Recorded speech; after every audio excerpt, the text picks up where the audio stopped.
Again, good morning friends. आतापर्यंत आपण पाहिलं सिस्टमॅटिक्स ऑफ लिव्हिंग ऑर्गॅनिझम. त्याच्यामध्ये 5 किंगडम सिस्टीम आपण शिकलो. The 5 kingdom system which was proposed by R.H. Whittaker. R.H. व्हिटाकरने ती प्रपोज केलेली आहे आणि ह्याच्यामध्ये मेनली 5 किंगडम आहे. Kingdom Monera, Protista, fungi, Plantae, Animalia. बरोबर आहे. आता ह्याचं आपण मेरिट डिमेरिटही पाहिलं, 5 किंगडमही पाहिले. आता ह्याच्यापासून जो दुर्लक्षित घटक आहे पहा, generally the acellular organization which is found in virus आणि लीचेन किंवा लायकेन, हे 2 आपल्याला सेपरेट स्टडी करायचे. तुम्हाला 5 किंगडम सिस्टीम समजली असेलच. आज आपण लायकेन घेऊ. सो धिस टर्म, हा जो लीचेन आहे किंवा लायकेन आहे, this is the term which was first introduced by the scientist Theophrastus, and it is a symbiotic association. आता हा ग्रुप कसा आहे पहा, it is the group which is the symbiotic association. Association म्हणजे काय? असोसिएशन म्हणजे 2 किंवा 2 पेक्षा जास्त घटक एकत्र येत असतील काहीतरी पर्पजने, त्याला आपण म्हणतो association. When 1 or more than 1 member come together, live together, then we call it as an association. It is the symbiotic association. असोसिएशनचे प्रकार आहेत, त्यातली ही असोसिएशन आहे सिम्बायोटिक असोसिएशन. सिम्बायोटिक असोसिएशन म्हणजे कोणची? जर त्या असोसिएशनमधल्या दोन्ही मेंबरला फायदा होत असेल, then that association we call it as a symbiotic association. When both member belonging to the association get benefited, दोन्हीही मेंबर असोसिएशन मधले जर बेनिफिटेड होत असतील, फायद्यात राहत असतील, तर त्याला आपण म्हणतो सिम्बायोटिक असोसिएशन. आणि ही सिम्बायोटिक असोसिएशन दाखवतं लायकेन. बरोबर आहे. त्यातला एक मेंबर जो आहे, the algal member, generally it is the member of Chlorophyceae or cyanobacteria. हा क्लोरोफायसी किंवा सायनोबॅक्टेरियाचा मेंबर असतो. पहा, ह्या असोसिएशनमध्ये 2 मेंबर आहे. अल्गल मेंबर, त्याला आपण म्हणतो फायकोबायॉन्ट किंवा त्यालाच आपण म्हणतो फोटोबायॉन्ट. आणि हे जनरली 2 ग्रुपचे राहतील, क्लोरोफायसी आणि सायनोबॅक्टेरिया. बरोबर आहे. Algal member belongs to either Chlorophyceae group or cyanobacteria group. त्याला आपण फोटोबायॉन्ट म्हणतो किंवा फायकोबायॉन्ट म्हणतो, कारण हा मेंबर सोलार एनर्जी ट्रॅप करून फूड मॉलिक्यूल तयार करत असतो. बरोबर आहे. दुसरा मेंबर असतो mycobiont. Mycobiont is the fungal member.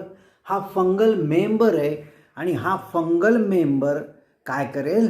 The fungal member is responsible for absorption of food molecule. हा जनरली काय करेल? जे फूड मॉलिक्यूल अल्गल मेंबरने तयार केलं ते तो ॲब्सॉर्ब करेल आणि पूर्ण बॉडीला सप्लाय करेल. दुसरा हा फंक्शन करत असतो, it is responsible to absorb water and nutrient. हा जमिनीतनं वॉटर आणि न्यूट्रियंट ॲब्सॉर्ब करेल. आणि कारण फूड मॉलिक्यूल तयार करायला वॉटर आणि न्यूट्रियंट पाहिजे ना, मग हा मायकोबायॉन्ट मेंबर जो आहे, हा हा वॉटर ॲब्सॉर्ब करेल आणि अल्गल मेंबरला देईल. बरोबर आहे. आणि अल्गल मेंबर काय करेल? Algal member trap solar energy. आता फंगल मेंबरने जे वॉटर आणि न्यूट्रियंट दिले, तो त्याचा वापर करून काय तयार करेल? फूड मॉलिक्यूल तयार करेल. And thus both members survive in such barren area. आता ही असोसिएशन दोघांसाठी फायद्याची का आहे माहिती का? कारण ते अशा रॉक सरफेसवरती सापडतात की जिथे कोणताही इंडिव्हिज्युअल मेंबर जगू शकत नाही. It is not possible for a individual. एक तर तो सिंगल अल्गी घ्या किंवा सिंगल फंगाय घ्या. हा जर इंडिव्हिज्युअल जगायचं ठरवलं तर तिथं जगू शकत नाही. पण ते जर दोन एकत्र आले तर इझिली सर्व्हाइव्ह करतात. म्हणजे त्यांची असोसिएशन ही कशी आहे, जगण्यासाठी आवश्यक आहे. बरोबर आहे. याच्यातला अल्गल मेंबर तुम्हाला सांगितलं, लाईट एनर्जी ॲब्सॉर्ब करेल, फोटोसिंथसिसची प्रोसेस करेल. पण फोटोसिंथसिसची प्रोसेस करण्यासाठी जे रॉ मटेरियल लागतील, हे रॉ मटेरियल फंगाय अवेलेबल करून देईल, जसं वॉटर आणि मिनरल न्यूट्रियंट. आता on the basis of fungal member, fungal algal member तर तुम्हाला माहिती झाले, क्लोरोफायसी आणि सायनोबॅक्टेरिया ह्या दोन ग्रुपचे अल्गल मेंबर आहे. फंगलचे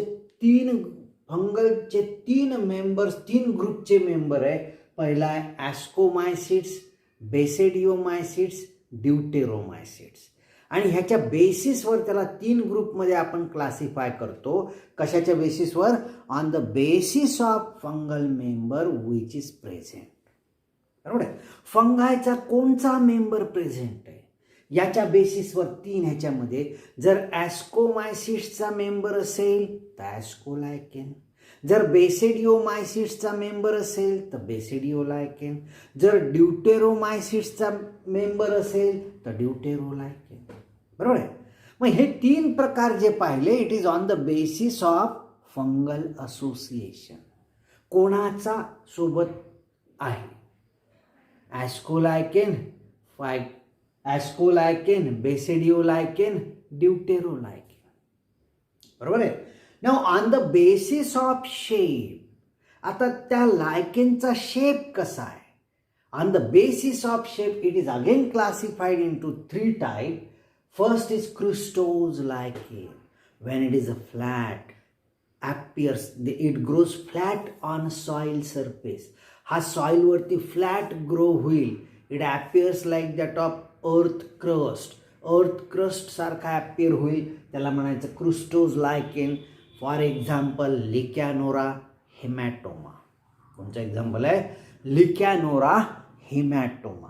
दुसरं आहे फोलिओज लायकेन. फोलिओज माने leaf. When the shape of the lichen appears like that of leaf. हा जर लीफ सारखा ॲपियर होत असेल तर foliose lichen like Parmelia, Collema, Peltigera. Parmelia, Collema and Peltigera. This is foliose lichen. And third is crustose lichen. It appears like that of herb. हा herb सारखा थोडा उंचीपर्यंत 5-7 फूट वाढत असेल. Then fruticose lichen like that of Cladonia, उस्मिया, Alectoria, Evernia. So these are fruticose lichen. Now it appears on a wide range from Arctic to Antarctica region. हा लायकेन कुठे कुठे सापडतो? हा कोणत्याही परिस्थितीत सापडतो. आर्कटिकपासनं अंटार्क्टिकापर्यंत. It is also refer to it as a biological indicators. यालाच आपण बायोलॉजिकल इंडिकेटर्स म्हणतो. का? Because it indicate the level of pollution. Generally they are not found near the cities which are polluted. मग पाहायचं, ज्या सिटीच्या आजूबाजूला लायकेन प्रकार सापडत नाही, that city we considered as a most polluted city. Because lichens are commonly found near or it is good weather conditions are needed. They are not found in polluted conditions. Now what are the economical importance of lichen? मग आता ह्याचा economical importance काय? पहिला, लायकेन as a food. बरोबर आहे. लायकेनला आपण food म्हणून वापरू शकतो.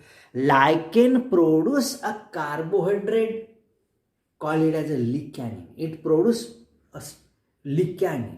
जे कार्बोहायड्रेट आहे, कार्बोहायड्रेट सारखा जो पदार्थ तयार करतं त्याला म्हणायचं lichenin. And this lichenin is used as a food. For example लिकॅनोरा,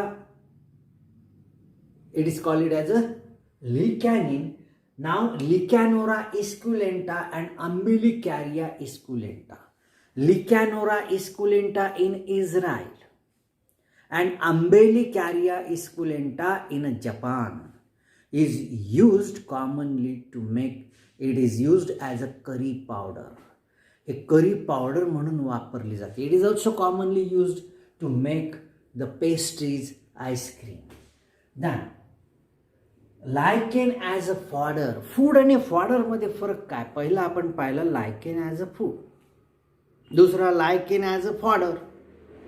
food आणि फॉडर मध्ये काय फरक आहे? If the processing is carried out, जर अन्न पदार्थावर प्रोसेसिंग होत असेल, शिजवल्या जात असेल किंवा अजून कोणची प्रोसेस होत असेल, that we call it as a food. Lichen as a fodder. Fodder म्हणजे जे आपण कडबा कुट्टी पाहतो ना, जनावरांना घालतो, that is fodder. So lichen is commonly used as a fodder for animals. For example, reindeer like Cladonia, Citraria, Ivernia, Parmelia. They are used as a fodder for animals, especially for reindeers. Then it is used also as a medicinal purpose, like that of Usnea cladonia. Usnea and Cladonia, which produce usnic acid. हे दोन उसनिक acid तयार करतील. उसनिक acid हा gram positive बॅक्टेरियाला treat करण्यासाठी वापरला जातो. If the infection is carried out, आणि ते जर ग्रॅम पॉझिटिव्ह बॅक्टेरियाचं असेल तर त्याला ट्रीट करण्यासाठी Usnea and second is Cladonia. Then Lobaria and सिट्रॅरिया.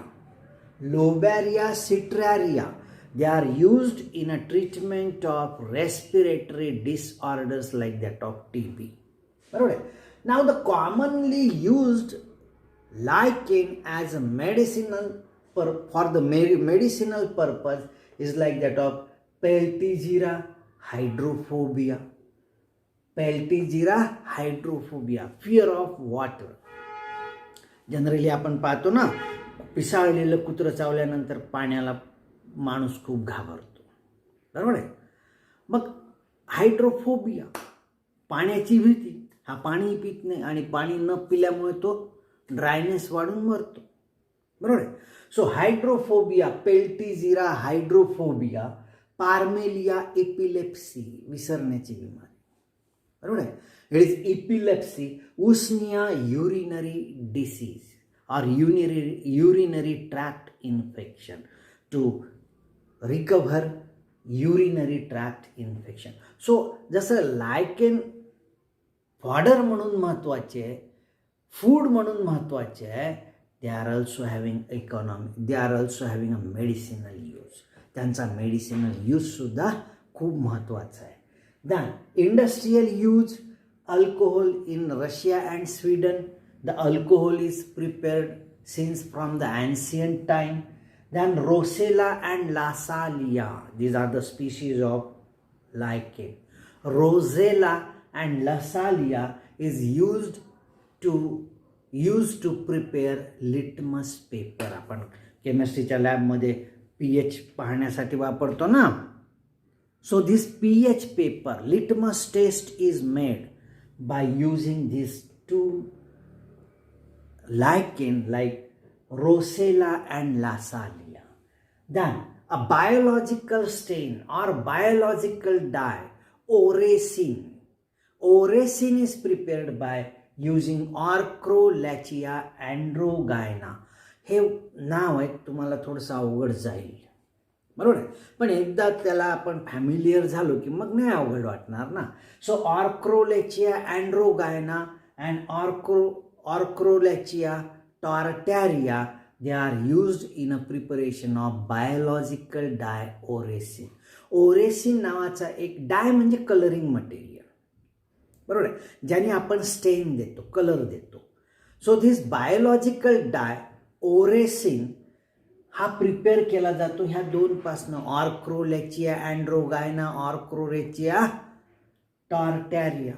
They are used for the preparation of dioracin. Okay. Then Ivernia ramalina. Ivernia आणि ramalina ह्या 2 स्पीसीजपासून जे ऑइल तयार होईल, this oil is used in a preparation of soap and cosmetics. Soap आणि कॉस्मॅटिक्ससाठी हे 2 वापरले जातात, इव्हर्निया आणि रामालिना. Then, they are also having an economical importance. They are the pioneer of vegetation on land habitat. सगळ्यात पहिले पायोनियर म्हणजे सगळ्यात पहिले येणार. रॉक सरफेसवरती हा ग्रो व्हायला सुरुवात होईल. ग्रो होत असताना जे रायझॉइड, जे फंगल मेंबरचे हायपी जे आहे ते रॉक सरफेसमध्ये जातील, दगडामध्ये जातील, खडकामध्ये जातील, where they produce carbonic acid and oxalic acid. तिथे कार्बोनिक आणि ऑक्झॅलिक ॲसिड तयार होईल. They are responsible to cause weathering of rock. ते रॉकला घुसळतील, त्याचा बारीक चुरामध्ये कन्व्हर्शन करतील. This is the formation of soil. ही सॉईल फॉर्मेशनची प्रोसेस आहे. How the soil is made from rock. कारण पृथ्वीवरती जमीन ज्याला आपण माती म्हणतो ही कशी आली? It is from weathering of rock. Rock सरफेसचं कन्व्हर्शन झालं, त्याचं बारीक खडकाचं बारीक चुऱ्यामध्ये कन्व्हर्शन झालं. It is due to the weathering by lichen, carbonic and secretion of acid like carbonic acid and oxalic acid which make the rock surface soft and convert it into small pieces. Now this lichen dies. आता हे लायकेन मेले. मेल्यानंतर तिथे कुजण्याची process झाली. कुजल्यानंतर तिथे माती तयार झाली. Then bryophytes are get attracted to grow on soil surface. Bryophytes attract झाले. Bryophytes मेले, soil surface वाढला. Pteridophytes are attracted. Then gymnosperm, angiosperm. So आता असं होत होत मातीचा लेअर तयार झाला. बरोबर आहे. So they are refer to it as a pioneer of vegetation. And this process of formation of soil from rock we call it as a pedogenesis. त्याला आपण पिडोजिनेसिस म्हणतो. बरोबर आहे. आता तुम्हाला काय करायचं माहिती का, ह्याच्यामध्ये बरेच लायकेनची नावं दिलेली आहे. बरोबर आहे. आता ह्याचं एक तुम्हाला सांगतो, तुम्ही नुसते वाचाल तर जमणार नाही, होणारच नाही. त्याला काय करायचं माहिती का, आता जसं Evernia Ramalina, ER soap making, Evernia Ramalina for soap and cosmetic, ही लाईनच 5-5दा लिहून काढायची. बरोबर आहे. ऑर्क्रोरेचिया अँड्रोगायना, ऑर्क्रोरेचिया टॉर्टॅरिया, ओरेसिंडाय लिहून काढायची. असं प्रत्येक ह्याचं करायचं. पाठ होतो, तयारच होतो. बरोबर आहे. फक्त त्याच्यासाठी काय करायचं, तुम्हाला मेहनत तर घ्यावीच लागेल. ओके. तर आता आपला एक मेंबर राहिलेला आहे व्हायरस, तो नेक्स्ट पिरियडला घेऊ. ओके. थँक्यू.